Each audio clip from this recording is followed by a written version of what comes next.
Hi guys, welcome to Finding Flabulous, and it's fantastic to see you again. It has been a while, I know, I keep on saying that. I did fall off the grid for a while. You'll understand a little bit more as I continue to talk. It's been a really trying time for me, and coming back to my blog has actually been really difficult because I look at my past videos and I see the person I was and how positive and how happy I was, and it was really confronting to me because something happened back in October that absolutely shattered my world and basically stripped away everything that I was, and stripped away my confidence and my self-esteem. At the end of October, I had the unfortunate situation of being put in a position where I was horribly abused and raped by a man who I don't know. My drink was spiked, and at the time I didn't know how to deal. I didn't talk to anyone about it. I didn't tell anyone about it.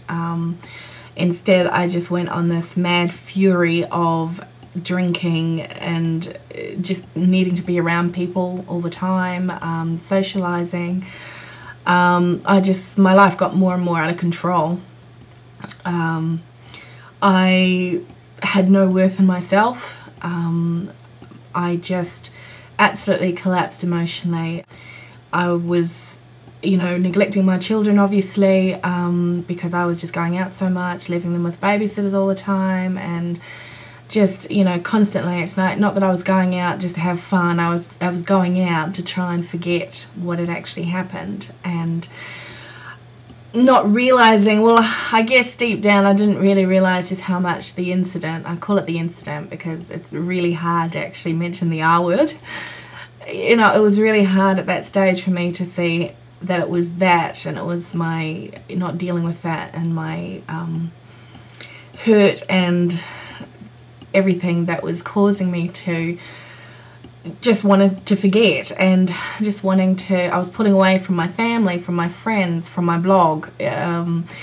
Everybody just, has been trying to contact me and saying, where are you, how are you? And it took about 3 months for a very good friend of mine here where I live to look at me and say, basically, you need help. And it was that, really, it was her that she basically forced me to go to the doctor's surgery, and I spoke to the nurse, and eventually it all came out, and what had happened.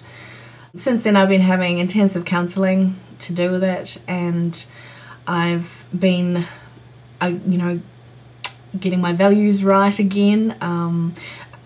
I don't know if all of you know, but I am actually a pastor's daughter, so I've been brought up in a very Christian way, and during those few months, I had no values, I had no conscience really. I was just that deep down in the darky, murky depths that I didn't care who I hurt and what I did, and I just went and was destroying myself, destroying those around me, destroying my good relationships with people, just trying to bring other people down with me, really, hurting people that I care about deeply.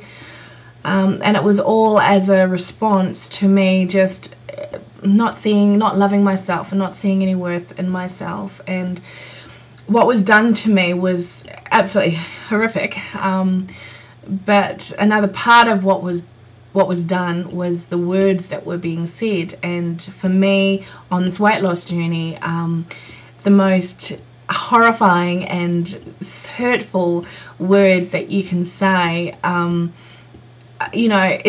it's very degrading to your sense of self and to your self-worth and the kind of things that were said during the incident just basically tore me to shreds, and made me feel like absolute, excuse the language, shite.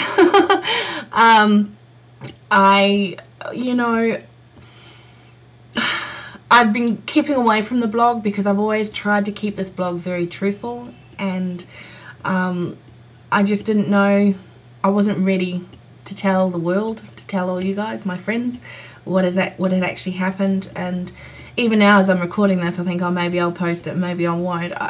I'm still, you know, a bit unsure, but I just feel if I post it, it will be for no other reason. I don't want your, you know, I don't want your sympathy or anything like that. You know, we all have our journeys, and there are hard things that we have to deal with, and we find ourselves in situations where we're out of control of the situation, and it can affect us in ways that we don't even realize it's affecting us.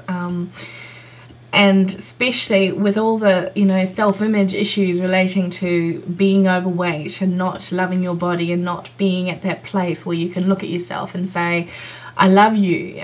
You know, it can take a small thing, but it can also, a thing like what I have been through can just totally shatter you as it shattered me. I wanted to tell you because I know that I'm not the only one that things like that have happened to. And the thing that I've learned from all this is that I'm going to be okay.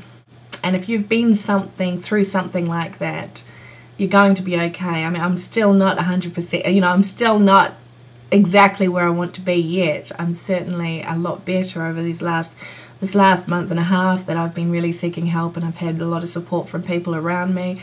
But it's still difficult. It's a daily thing. I've been experiencing things like panic attacks and fears, you know, illogical fears of people and new people that I'm meeting, and for a while there I didn't even want to go out of my house. It was a really rough time. Once I started getting help and I started coming out through the fog, it's like I was looking back, and I look at the person I became straight after that incident, and I just think, I don't even recognize that person.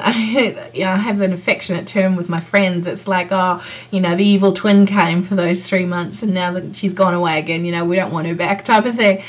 And that's how it was. It totally redefined who I was, how I thought about myself. I was just absolutely busting my gut with exercise, because I felt like if I could get slim, if I could be skinny, then people wouldn't treat me the way I was treated on that night. And without the right help, it has been really difficult.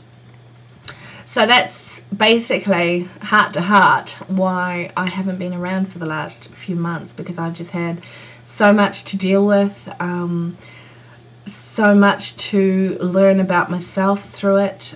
One of the major things is that being fat and with such a low self-image, I tend to just accept crumbs, and it took me a while to come to the realization as to what actually happened, you know, and I was obviously mortally embarrassed. I didn't tell anyone about it, you know, and I was, you know, scared that people would judge me, but I've come to realize that, you know, it wasn't my fault, you know, and I forgive the person that did it.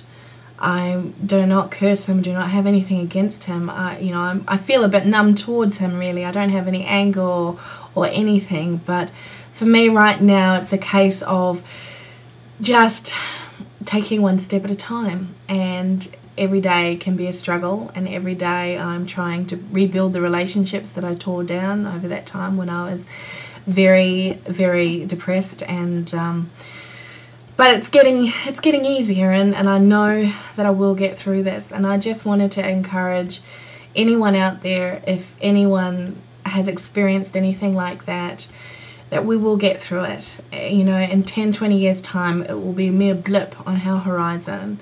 It's helped me to really get my priorities straight again, and one of the most important things for me at the moment is my relationship with God, and you know, really continuing that and communicating with Him and allowing Him to speak into my life, and allowing Him to heal me for the things that I have been through, and allowing Him to give me the strength to forgive myself for the consequences of what has happened. So that's basically where I've been and what's been happening for the last 3 or 4 months.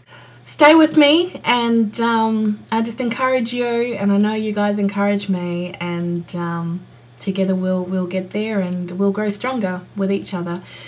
And I just want to say that to you today, and thank you so much for listening, and yeah, we'll talk again soon.